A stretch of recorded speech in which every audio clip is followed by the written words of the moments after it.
ما بعد فأعوذ بالله من الشيطان الرجيم بسم الله الرحمن الرحيم يا بني إسرائيل اذكروا نعمتي التي أنعمت عليكم وأني فضلتكم على العالمين واتقوا يوما لا تجزي نفس عن نفس شيئا ولا يقبل منها شفاعة ولا يؤخذ منها عدل ولا هم ينصرون. سورہ البقرہ دا آیات نمبر 47 اور 48 تے. یا بنی اسرائیل اے اولاد د یعقوب علیہ السلام اذکروا رایات کئی نعمتی اللتی نعمتون زما اغا انعمت علیکم چی ما کڑیو پتاسو باندی وانی فضلتکم او یقینا ما تاسو غوړه کړی وي علی العالمین په مخلوقاتو باندې.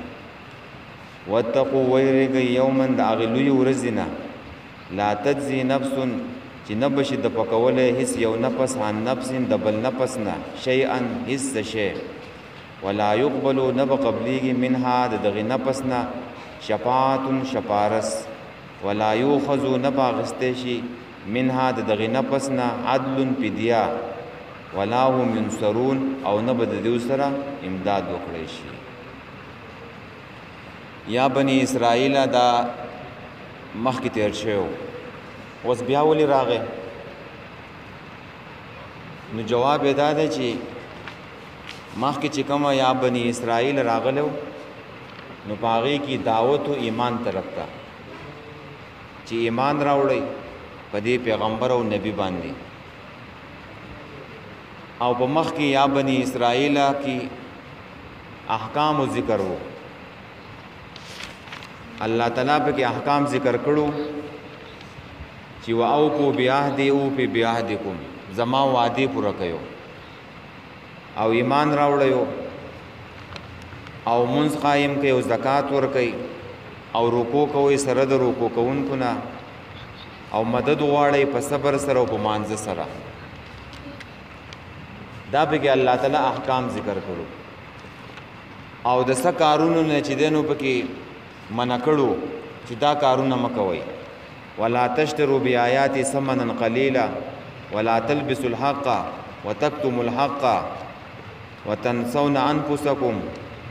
خپل ځانونه مهر کړلی د دې خبرونه چې دینو الله تعالی منع کړو. نو وس پدی یا بنی اسرائیل چې راغې نو پدی کې الله تعالی د نعمتونو تذکرہ کوي او تفصیلی نعمتونو چې دنو وی را پیات کوي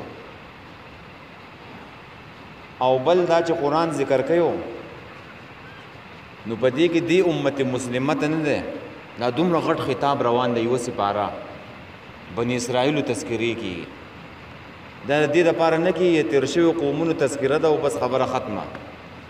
یا قصه دا نه ده چې قرآن چې دنو تیر شوی قومونو قصه کوي دی مسلمانانو ته نه ده دی امت مسلمه ته دوله تنبیه ور کوي خبرداري ور کوي چې دغه امت نه د خلافت ولې واغسته شو او ولې چې دنو دی امت ته را منتقل شو په دې کې خرابۍ راغلي. نو دا هغه خرابونه چې دنو تاسو ځان بچ کړو دا د دې لپاره ذکر کیږي. سوچ او فکر کوا چې دا یو رکو ختم شولا د دین چې دنو ما څه سبق واغستلو وز دا بل رکو شروع کی نو ردینه بچ دنو د سره رهنمایي اخلم زما کم کار کوما او د کم کار نه بچ دنو ځان منع کوما.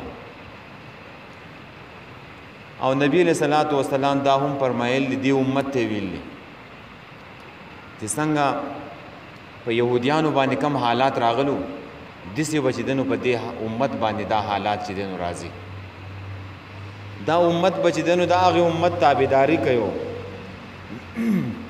ابو سعید خدری رضی الله تعالی عنہ نقل کوي د رسول الله صلی الله علیه وسلم نا لتتبعون سنن من قبلكم شبرا بشبر وزرعا بزرع. وای دا امت نه ده دا هم د هغه امت چې دنو تابعداري کوي لويش په لويش باندې قدم په قدم باندې او وای دسی تابعداري به کوي لکه دا خادمۍ نه ده، دا خادمۍ په خپل سوري باندې نه نوځي. نو که دغه شانته کې دا قوم په یو سوري کې ورننوځي نو دا امت نه دی، دا هم په هغې باندې چې دنه ورننوځي په هغه سوري کې. نبي علیه صلات وسلام دا هم فرمایلی وایي که په هغې امت کې یو بدبخته یو شقي انسان راپاسېدلی چې د مور سره زنا کړي نو په دې امت کې به چې دی هم راپاسېږي یو شقي یو بدبخته انسان. نو تعلیم پکې مونږ ته دی ښه چې الله تعالی تیر شوي قومونو تذکرې کوي نو مونږ ته الله تعالی تنبیه او خبرداری راکوي چې د دې کارونو نه چې الله تعالی هغوی کومه منع کوي نو تاسو د دې نه چې دی نو منع شوي. نو اوس وایي چې یا بني اسرائیل ای اولاد د یعقوب علیه السلام. دا یهودیان نه دي، الله تعالی په دې قرآن کې په مختلف نمونو ورته آواز کوي. یا بني اسرائیل په دې باندې ورته آواز کوي. دا په دې صورت کې یو 3 کرت راغلی دی، یو ځل تېر شو، یو دا دی، یو مخکې بیا را روان دی سپارې په آخره کې. نو یا بني اسرائیل چې په کوم ځای کې راغلی نو هلته به د نعمتونو تذکرې چې نعمتونه الله تعالی وایي زما نعمتونه را په یاد کوي. او چې کله دی امت له الله تعالی زورن ورکوي دی یهودیانو لره نو بیا یې په یهودو سره چې دی نو رابلي. یهود ورته وایي یهود، وقالت الیهود. او کله چې ورته دعوت ورکوي په قرآن کې نو الله تعالی به بیا آواز کوي په یا اهل الکتاب سره، یا اهل الکتاب یې کتاب والو. په دې 3 نمونو سره چې دی نو ته دعوت ورکوي. نو چې نعمتونو تذکره راځي نو هلته به یا بني اسرائیل راځي. او دا مونږ د دې تاریخ بیان کړو چې یا بني اسرائیل د یعقوب علیه السلام دا لقب دی اسرائیل، او دا د عبرانی ژبې لفظ دی. معنی دا عبدالله، اسرا معنی عبد، ایل الله تعالی ته وایو. په عبرانی ژبه کې ایل الله ته وایو او اسرا عبد ته وایي عبدالله. نو دیو ته وایو چې تاسو د هغې عبدالله زامن یو، ای د مدینی یهودیانو تاسو د عبدالله اولاد یو. عبدالله څوک و؟ یعقوب علیه السلام. هغه د الله بندگی کړله، هغه د الله اطاعت کړی دی. نو تاسو چې دی نو هغه خپل پلار عزت چې دی نو راټینګ کوي که نه؟ تاسو پلار او نیکه څومره ښه سړی و نو ځکه ورته په دې باندې چې دی نو خطاب کوي. یا بني اسرائیل ای اولاد د یعقوب علیه السلام اذکرو رایات کوي نعمتي التي نعمتونه زما هغه انعمت علیکم چې ما کړو په تاسو باندې. اذکرو کې معنی ده اشکرو ده. نعمتونه را یادول هسې په جو باندې ویل د دې خو څه فایده نشته دی، خو را په یاد یې کوي او شکر یې ادا کوي د هغه نعمتونو چې الله تعالی تاسو باندې په تاسو کې بېشماره او په زرګونو پیغمبران را لېږلو. الله تعالی تاسو له کتابونو درکړلي، تاسو یې د فرعون نه چې دی نو خلاص کړلی، تاسو له من او سلوا درکړلي، په تاسو کې باچاهان مقرر کړلي. نو هغه نعمتونه چې دی نو را په یاد کوي د هغې شکر ادا کوي او د الله تعالی بندګي وکوي، ایمان راوړی او دا پیغمبر او د دې تعلیمات ومنئ. او الله تعالی چې دې امت ته وایي زم دې امت ته نو داسې ورته نه وایي چې را په یاد کوي، وایي فاذکروني اذکرکم واشکروا لي ولا تکفرون. الله تعالی وایي ما یادوئ زه به تاسو یادوم او زما شکر ادا کوئ او ناشکري چې دی نو مه کوئ. ما تاسو له پیغمبر درلېږلی دی محمد صلی الله علیه وسلم، د هغه باندې کتاب مې درکړی دی، د هغه اطاعت وکئ، د هغه تابعداري وکئ. او شکر نه دی دا به وروستو راځي، خو لنډ یې داسې یاد کا چې شکر 3 قسمه دی. یو د ژبې شکر دی چې په ژبه باندې تا نعمتونه ځان ته را په یاد کې او الحمدلله ووایې، دا د ژبې شکر دی. د زړه شکر دا دی چې په د زړه کې د الله عظمت پروتي او د الله تعالی سره محبت پروتي. په دې زړه کې د الله محبت، د الله لویي، د الله عظمت. او په بدن سره شکر دا دی چې ته د الله تعالی بندگی وکړې. دا بدن نه دی، دا جسم و، دا د الله تعالی په بدن کې چې دی نو خرج کړې. او که دا د الله په بندګۍ کې خرج نه کو نو دا بیکاره دی. بیا د دې هیڅ پیدا نشته دی بیا دا پیدا دې دپاره دی چې په دې باندې د الله تعالی بندګي چې دی نو هغه وشي ګوره چې جرنده یې که نه او جرنده هسې روانه یو نو هېڅ پیدا نه یو خرابېږي خو چې جرندې ته چې دی نو ته دې دانې ور واچې نو هغه به دانه به چې دی نو هغه به تاله اوړه کړي اوړه به ته چې دی نو حاصل کړي نو که دغه شانته کې دا بدن نه دی دا که تا د الله په بندګۍ خرچ نه کو نو څه پیدا نشته واوره ده که واوره دې کولر ته ور واچېلله نو پیدا دې وکړله اوبه دې یخې کړلې خو که واوره هسې پرته وه هېڅ ته به ولی شي ختمه به شي هېڅ پیدا نشته دا جسم الله تعالی د بندګۍ دپاره چې دی نو پیدا کړی دی نو شکر دغې ته وایي ښه چې په بدن سره د الله تعالی بندګي وشي نبی علیہ الصلوۃ والسلام ته بیبي عائشه فرمایي اے د الله رسوله ته دا دومره محنت ولې کې تا ته خو الله تعالی هر څه معاف کړلی او ته د شپې ولاړې او دومره ولاړې چې دا خپې دې وپړسېږي دا یې نه ټوله چې دی نو دې خپو ته لاړه شي نو نبی علیہ السلام ته فرمایي اپلا اکون عبدا شکورا آیا د الله تعالی شکر گزار بنده نشم دا خو د الله تعالی شکر دی چې زه د الله تعالی بندگی کوم منځ کول عبادت کول روزه نیول دا څه شی دی دا شکر دی چې انسان په بندګۍ کوي دا د بدن شکر دی ښه شکر یوازې دې ته نه وایي چې سړی په ژبه وایي شکر الحمدلله په ژبه باندې دغه دی د زړه کې د الله عظمت او محبت دی او په بدن سره بندګي ده نو رایات کوي نعمتونه زما هغه چې ما کړیو په تاسو باندې وانی فضلتکم او یقینا ما غوړه کړوي تاسو علی العالمین په مخلوقاتو باندې د دې څه مقصد شو یو انعام دا شو خام چې الله تعالی بنی اسرائیل نه دي په ټولو مخلوقاتو باندې غوړه کړلې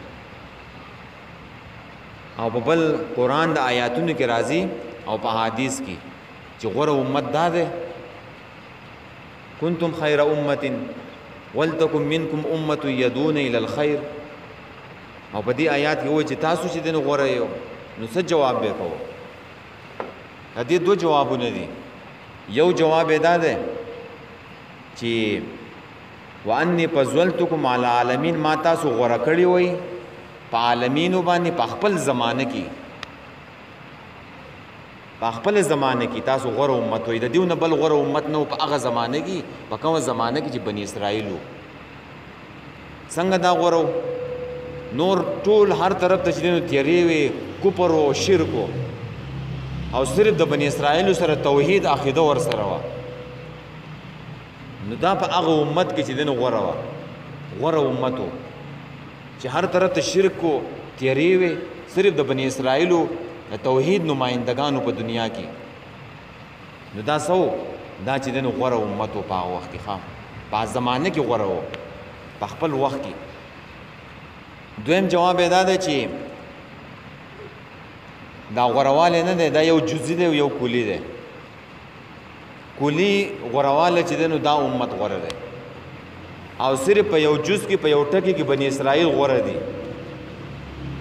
آپ سکی کی د کثرت د انبیاو په کثرت انبیاو کې بنی اسرائیل غوره دي باغوی کې 90% نه ده د 99% پیغمبران راغلي د 99% پیغمبران راغلي 90 کثرت انبیا او په دې امت کې صرف یو نبی علیہ الصلوۃ والسلام راغلی دی نو صرف په یو جز کې چې دین غوړه دي یو جواب ادا شو دویم جواب ادا و چې دیو په خپل زمانه کې غوړه و زکه په هغه دور کې امت محمدی نو غوړه امت څوک بنی اسرائیل غوړه نو دا د ټیک شو دا دې جواب شو حجی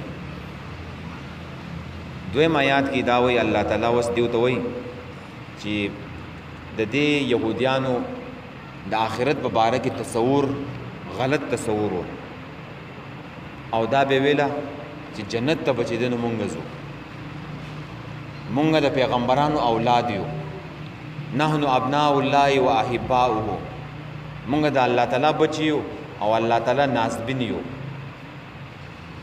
لن تمثل النار مونږ ته ور نشي رسیدلې ځکه چې دغه پیغمبران نه دي چې موږ د پیغمبرانو اولاد یو، دغه پیغمبران به زموږ شفاعت کوي، موږ به چې دنو په دې باندې بچ کیږو. دا د دیو غلط تصور په عقیده کې چې دنو پروتو، او نسواراو چې دنو دا غویم دا غلط تصور جوړ شوی وو چې موږ جهنم ته نشو تللی، موږ خو د پیغمبرانو چې دنو بچي او اولاد یو. نو دا چې دنو موږ له باغوي چې دنو شفاعت کوي، نو الله تعالی په دې باندې رد کوي. دا غلط تصور دی. څوک په دې باندې نه خلاصېږي چې د چا خاندان ښایسته خاندان دی، نه څوک په دې باندې خلاصېږي چې څوک په شکل و صورت کې ښایسته دي، نه څوک په دې باندې خلاصېږي چې د چا خاندان چې دی نو هغه اوچت خاندان دی، یا چې دی نو طاقت دی ورسره، زور دی ورسره. په دې باندې خلاصېده نشته. د آخرت په باره کې تصور چې دی نو قرآن تا ته پیش کوي چې هلته څوک د چا په کار نه راځي. ښه صحیح عقیده او صحیح عمل په کار راځي. او د نسواراو بل تصور دا و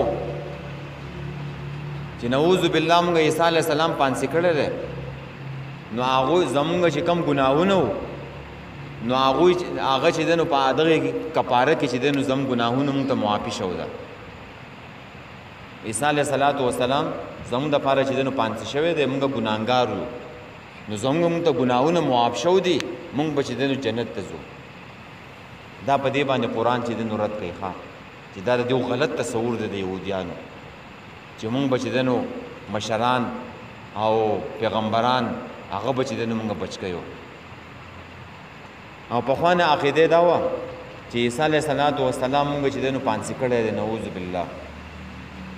او اوس ویو چې عیسی علیه السلام خو اسمانونو ته ختلی دی او هغه به راځي او زموږ دپاره به ګریټ اسرائیل ریاست چې دی نو جوړوي. اوس دا ویو، مخکې څه ویل اوس څه ویو، وارو پارتې چې دی نو خطا دی. نو چې څوک په کفر او په شرک کې اخته شي، نو د هغې بیا نه دماغ کار کوي نه سوچ کار کوي، د کفر تیارې په هغې باندې راغلي. د کفر تیارې د ابراهیم علیه السلام چې د نمرود سره مناظره وه او بحث یې ورسره و، نو ابراهیم علیه السلام ورته دا خبره وکړله، نمرود ځان ته رب ویلو. وایي ته څنګه رب یې؟ وایي زما رب خو هغه رب دی چې هغه مړه کول او ژوندي کول کوي.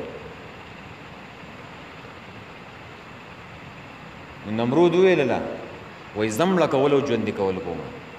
دوه جیلیان یې راوستله، یو یې د مرۍ نه ونیو مړی کو، بل ته ویله وایي ځه. وایي ما مړه کول او ژوندي کول وکړله. نو ابراهیم علیه السلام وویله چې دې ته غټه خبره پکار ده، دا باچا دی او قمقل دی بېوقوف دی. وایي زما هغه رب دی چې د مشرق نه نور راخېږي او مغرب ته غروب کوي، ته د مغرب نه چې دی نو نور راوخېږوه.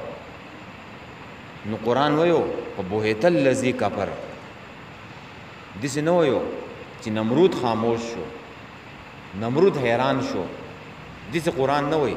وایي حیران شو هغه سړی چې هغه کافر و.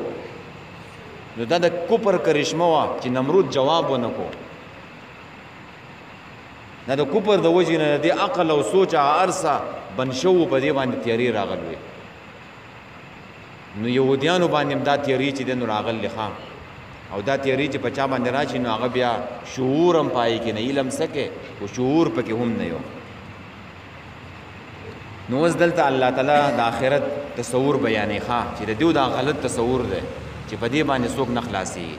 نو ورته وایي واتقوا ویریږئ یوما د هغې ورځې نه لا تجزي چې بدله به نشي ورکولی نفس یو نفس عن نفس بل نفس ته شیئا د څه شي. واتقوا معنه ده وخشو، ویریږئ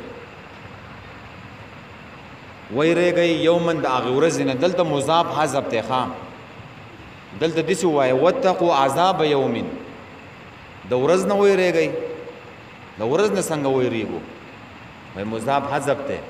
واتقوا عذاب یوم، ویریږئ د عذاب د ورځې د قیامت نه. او هغه بیا داسې ورځ ده چې هغه 50,000 کاله چې دی نو ورځ ده ښه، 50,000 سنه، معمولي ورځ نه ده. 50,000 کاله دا انسانان به چې دی نو ولاړې انتظار کې به یو او لا تجزي بدله نشي ورکولی لا تجزي په معنی باندې لا تکفي هم راځي کفایت نشي کولی پوروالی نشي کولی او لا تجزي په معنی دا لا تغني هم راځي ښه لا تغني نشي د پکولی یعنی د یو مجرم نفس نه چې دی نو څه شی نشي د پکولی او داسې معنی هم کولی شي پکار نشي راتللی بدله نشي ورکولی دا ټولې معنی چې دی نو کولی شي یو نفس ته وایي هغه جسم ته وایي چې په هغې کې روح یې روح په دې بدن کې دننه روح دی دا نفس دی دا نفس ژوندی دی چې دا روح دې وکاږي نو دا چې دی نو بیا نفس نه دی بلکې دا بیا لاش دی دا نفس تعالی ویلی کېږي دا ژوندی په دې کې روح دی نو دغه شانته کې دا نفس بل نفس ته په قیامت کې څه فایده چې دی نو نشي ورکولی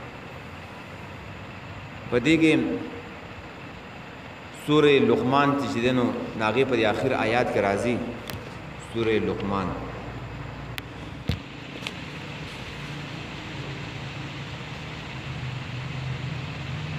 چې یا ایها الناس ای خلکو یا ایها الناس اتقوا ای خلکو ویریږئ ربکم د رب خپلنا وخشوا ویریږئ هلته معنی څه وه واتقوا ویریږئ معنی د وخشوا ویریږئ یوما د هغې ورځې نه لا یجزي چې نشي به د پکولی والد پلار عن ولده د زوی نه ولا مولود او نه زوی هو جاز چې نه به شي د پکوونکي عن والده خپل پلار نه شیئا څه شی دا داسې ورځ ده ښه چې د پلار زوی په کار نشي راتللی او د زوی چې دی نو پلار په کار نشي راتللی او یوم یفر المرء من اخیه و امه و ابي و صاحبته و بنی دا داسې ورځ ده چې خلک به د یو بل نه چې دی نو هغه به تښتي د یو بل نه به چې دی نو تښتي منډې به وایي څوک د چا چې دی نو په کار نشي راتللی هله به انسان کامیابي په دغه ورځ کې چې عمل یې کړی او عقیدې صحیح شو او په دنیا کې چې یو مجرم بچ کېږي نو په دې اسبابو بچ کېږي چې یو سړی د بل سړي په ځای باندې چې دی نو کار وکړي یو سړي جرم وکړو او ته چې دی نو حکومت ونیو جیل ته واچېلو نو ته حکومت ته ووایې چې دا سړی راپرېږدی او د دې سړي په ځای باندې چې دی نو ما ونیسئ ما قید کړی نو هلته په قیامت کې داسې هم نه کېږي ښه او دویم دا دی چې یو ملک یو مشر سړی ورشي جیل ته مجرم چې دی نو حکومت نیولی په دنیا کې دا کار کېږي نو هغه مشر چې دی نو هغه مجرم چې دی نو راوباسي نو هلته په قیامت کې دام نشته چې هر څومره غټ سړی دی هغه د مجرم دپاره چې دی نو مجرم په کار نشي راتللی او دریم دا دی چې سړی پیسې ورکړي هلکه دا سړی چې دی نو راوباسئ حکومت له پیسې ورکړي په دنیا کې دا کېږي حکومت له پیسې ورکړه ته به بار ګرځې او چې چا څه پیسې نه وي هغه په جیل کې چې دی نو پروت دي خلک وایي کیس مې وګټو څه چې کیس دې وګټو او پیسې ورکړي وایي کیس مې چې دی نو هغه وګټلو یا دا نیب والا نه دي نیب والا سړی ونیسي نو نیب والا څه کوي د چا نه پوره پیسې نه اخلي بلکې هغه څه کوي هغه داسې چل کوي چې هغه دا نیب والا دا سړی چې دی نو دا صفا کوي چې 10 کروڑ روپۍ پي و 1 کروڑ پکې موږ له راکړه سرټیفیکیټ وله ورکړي وایي ته قوم ته چې دی نو صفا شوللی قوم ته څه شوې صفا شوې نور د چا نه چې دی نو څومره پیسې پې هغه اوسه پورې د هېڅ چا نه چې دی نو وانخېستلې ښه جي او څلورم دا چې یو مجرم دی او هغه حکومت جیل ته واچېلو او خلک راټول شي د دنیا خلک راټول شي چې هلکه دا جیل موږ ماته و حمله په جیل باندې وکړي په تاڼې باندې او مجرم چې دی نو راخلاص کړي نو په دنیا کې دا 4 طریقې کېږي. ښه دا 4 طریقې. یو دا چې یو سړی د خپل په ځای باندې ځان وردننه کړي او مجرم چې دی نو راخلاص کړي. او دویم دا چې یو مشر ورشي او مجرم چې دی نو هغه راخلاص کړي. دریم دا چې سړی پیسې ولګوي. څلورم دا چې خلک راټول شي او په جیل باندې او په تاڼې باندې چې دی نو حمله وکړي. نو په دې آیات کې د دې 4 واړه خبرو چې دی نو نفي کېږي. ښه یو دا ده چې بدله نشي ورکولی یو نفس بل نفس ته معمولي غونتې کي د هیڅ شي چې دی نو پیدا نشي ورکولی. او داسې معنی هم کولی شي چې نشي دفع کولی یو نفس د بل نفس نه څه شی. یا داسې معنی هم کولی شي چې پیدا نشي ورکولی یو نفس بل نفس ته د څه شي. او بل ځای کې چې راځي په قرآن کې ولا تزرو وازرة وزر اخرى د قیامت په ورځ باندې یو سړی چې دی نو هغه د بل سړي بوج چې دی نو هغه نشي اوچتولی. هر سړی چې دی نو خپل پیټ چې دی نو هغه به راغیستی. دا وشو. دویم ولا یقبلو نه به قبلیږي عنه منها د هغې نه شفاعتون شپارس. شپارس چې دی نو هغه به ترې نه قبلیږي. د دې آیات نه دا ثابته شوه چې شفاعت چې دی نو هغه حق دی. او څوک چې د شفاعت نه انکار کوي نو هغه د قرآن نه انکار کوي او د اهل سنت والجماعت نه بهر دي. معتزله یوه ډله تېره شو ده ګمراه ډله. هغوی وایي شفاعت نشته. په ګناه کبیره باندې به انسان چې دی نو جهنم ته ځي. تاسو کښېنئ وړو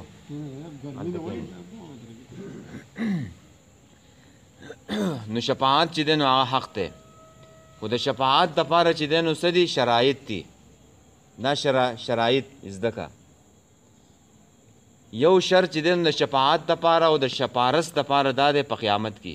په دنیا کې هم شپارس دی. ښه اول د دنیایي خبره کوو چې په دنیا کې شپارس چې دی نو یو شفاعت حسنه دی او یو شفاعت چې دی نو څه شی دی سیئه دی. دا په دغه کې وګوره سوره نساء کې سوره نساء کې چې دی نو هلته راځي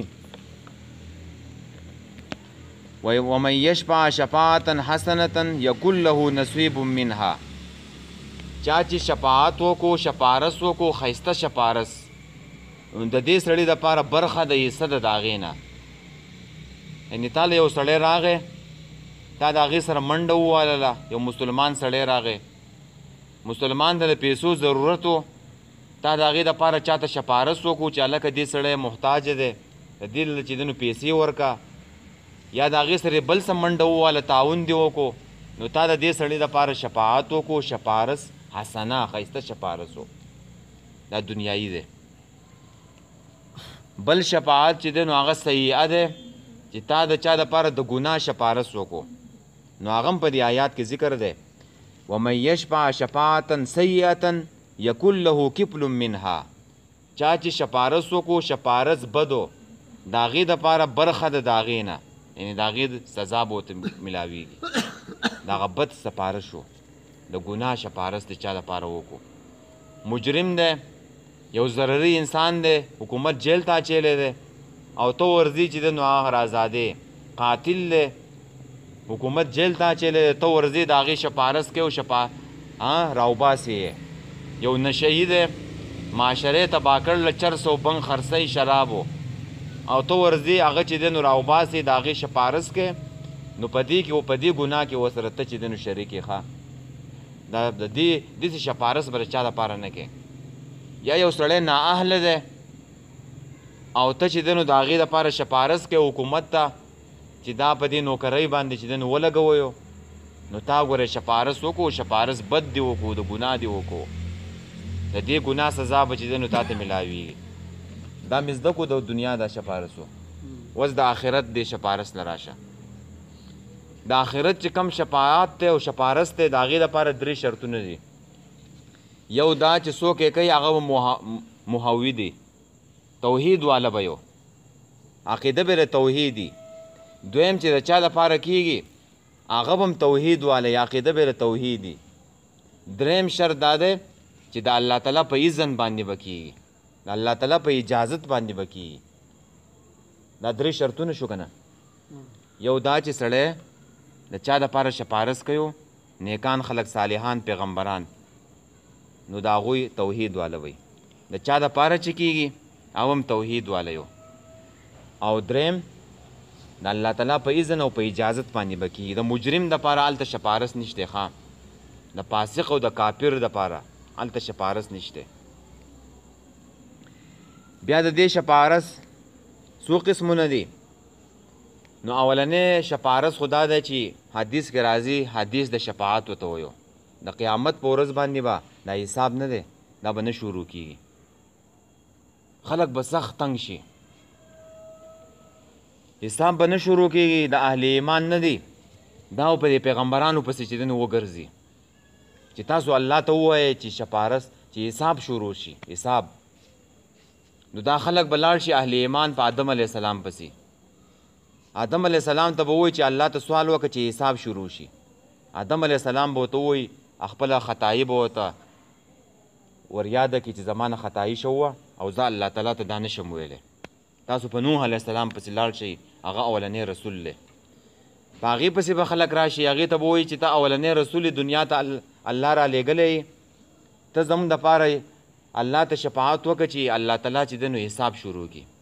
هغه به وایي چې خپله خطایي به ورته ووایي چې زه دا نشم کولی، او تاسو چې دی نو لاړ شئ ابراهیم علیه السلام نه. ابراهیم علیه السلام نه به راشي، نو ابراهیم علیه السلام به ورته هم دغه خبره وکړي چې دغه شانتې کې ما هغه دروغ توریه کړوه او زه الله تعالی ته چې دی نو نشم ویلی، شرمېږم. دا خلک به بیا راشي عیسی علیه السلام پسې چې ته د الله تعالی روح یې او د الله تعالی د کن په کلمې سره پیدا کړی، ته الله تعالی ته چې دی نو شپارس وکړه چې حساب شروع شي. هغه به هم چې دی نو ووایي چې زه نشم کولی. تاسو لاړ شئ په نبي علیه السلام پسې. نبی علیه السلام وایي دا خلک به په ما پسې راشي، نو زه به الله تعالی ته چې دی نو سجده وکړم، اوږده سجده به وکړم، او په هغې کې به الله تعالی ما ته داسې الهام وکړي چې زه به د الله تعالی ښایسته صفتونه بیان کړم، او د الله تعالی په اجازت سره به دا سجده کوم، او بیا به الله تعالی ما ته وایي چې سر اوچت کا او چې وس ته څه وی نو هغه به کېږي. بیا به چې دی نو حساب شروع شي. دا د حساب دپاره شپارس دی. دا به څوک کوي؟ نبي علیه السلام به کوي. دویم شفاعت هغه دی چې د کم سړي نیکي او بدي چې دی نو برابر شي، د دې دپاره به چې دی نو شفاعت کېږي. دویم دا دی چې د چا نیکم مسلمان مومن دی، نیکی او بدی چې دی نو برابر شو ده، د دې به څه کېږي؟ شفاعت به کېږي. پیغمبران، مومنان، صالحین، شهدا دا به شفاعت کوي. دریم چې دی نو هغه دا دی چې په یو مومن باندې فیصله د جهنم وشي، خو دی د جهنم ته داخل شوی نه دی، نو د دې شفاعت به وشي او دا به چې دی نو جنت ته داخل شي. دا به هم چې دی نو پیغمبران کوي، صالحین، شهدا دا خلک به کوي، حافظ قرآن به پکې شفاعت کوي. بل د هغه کس دپاره دی څلورم، د هغه مؤمنانو دپاره دی دا شفاعت چې دا په جنت کې کېږي. دا مؤمنان به الله پیغمبرانو پسې راشي، پیغمبرانو ته به وایي زموږ دپاره شفاعت وکړئ چې زموږ دا درجې چې دی نو په دې جنت کې اوچتې شي. کوزو درجو به والا وی، لاندې درجو والا په جنت کې وی، خو درجې به لاندې. نو پیغمبران به د دیو شفاعت وکړي، نو د دیو درجې چې دی نو هغه به بلند شي. پنځم شفاعت دا دی چې الله تعالی به ډېر خلک بې حسابه چې دی نو جنت ته داخل کړي، او دام د مؤمنانو په وجه باندې، د پیغمبرانو په شفاعت باندې، د حافظانو او د شهیدانو چې ډېر خلک به چې دی نو بې حسابه جنت ته داخل کړي په شفاعت باندې. شپږم شفاعت دا دی چې هغه خاص دی د ابوطالب دپاره، خاص دی د ابوطالب دپاره چې د ابوطالب په عذاب کې به چې دی نو سپکوالی راشي، د جهنم نشي راوتلی، خو صرف په عذاب کې به چې دی نو سپکوالی راشي. وم دا ده چې کم مؤمنان جهنم ته تللی د ګناهونو د لاسه، او هغه به هلته په جهنم کې چې دی نو هغه به سو کویله شو به یو، نبی علیہ السلام وایي صرف د سجدې اندامونه چې دی نو هغه به روغي د سجدې اندامونه چې دا تندی دی پوزه ده دا لاسونه دي دا زنګنان دي دا خپې دي دا به صحیح دا به روغي په دې به پېژندلی کېږي نو بیا به الله تعالی چې دی د دیو شفاعت وکړي د مؤمنانو د پیغمبرانو د دې نیکانو خلکو په ذریعه سره دا به راوباسي چې راویستلی د جهنم نه نو په یو نهر کې به ورله غسل ورکړي او بیا به یې د هغې نه پس جنت ته چې دی نو داخل کړي دا شفاعتونه دي ښه نو دا ټکې د دې شفاعت تفصیل وشو بیا چې راځي نو بیا هلته تفصیل ته ضرورت نه یو دا د دې دپاره وویلی شو ښه جي نو په دنیا کې خو داسې چې یو سړی جیل ته مجرم واچوي نو خلک ورشي هلکه دا سړی راوباسه شپارس یې وکړي خو په قیامت کې ګورئ دا نشته چې یهودیانو تاسو دا وایئ چې زموږ شفاعت به کېږي دا تصور د قیامت او د آخرت په باره کې ستاسو غلط دی او درېیمه خبره ولا یوخذ منها عدل نه به اخیستی کېږي د یو نفس نه فدیه او بدله عدل څه ته وایي برابروالي ته وایو چې ته یو سړي له پیسې ورکړې چې دا پیسې والا د دې په برابر کې چې دی نو دا سړی د دې جرم نه چې دی نو راخلاص کا خو هلته چې دی نو د چا نه سره د چا نه پیسې نه اخیستلی کېږي ښه فدیه چې سړی پیسې ورکړي او سړی ځان خلاص کړي په دنیا کې او دا کار کېږي او په آخرت کې ګورئ دا نشته ولا هم ینصرون او نه به د دوی سره امداد وکړی شي تا ته ما وویله که نه چې ډېر خلک راټول شي او په جیل باندې حمله وکړي او په تاڼې باندې او خپل هغه سړی چې دی نو راوباسي نو ولا هم ینصرون او نه به د دې خلکو سره چې دی نو په قیامت کې امداد کېږي ښه څوک چې مجرمان دي څوک چې دی نو کافران دي د دوی سره امداد نشته بس دی یا بنی اسرائیل ای اولاد د یعقوب علیہ السلام اذکروا رایات کوي نعمتي التي نعمتونه زما هغه انعمت علیکم چې ما کړیو په تاسو باندې هغه چې ما احسان کړیو په تاسو وانی فضلتکم او یقینا ما تاسو له غورواله درکړیو العالمین په مخلوقاتو باندې واتقوا ویریږئ یوما یعنې واتقوا ویریږئ عذاب یومن د عذاب د هغې ورځې نه لا تجزي چې بدله به نشي ورکولی نفس یو نفس نشي به دفع کولی یو نفس عن نفس د بل نفس نه د مجرم نفس نه شیئا هیڅ شی ولا یقبلو نه به قبلیږي منها د دغې نفس نه شفاعت شپارس ولا یوخذو او نه به اخیستلی شي منها د دغې نفس نه فدیه او بدله ولا هم ینصرون او نه به د دوی سره امداد وکړی شي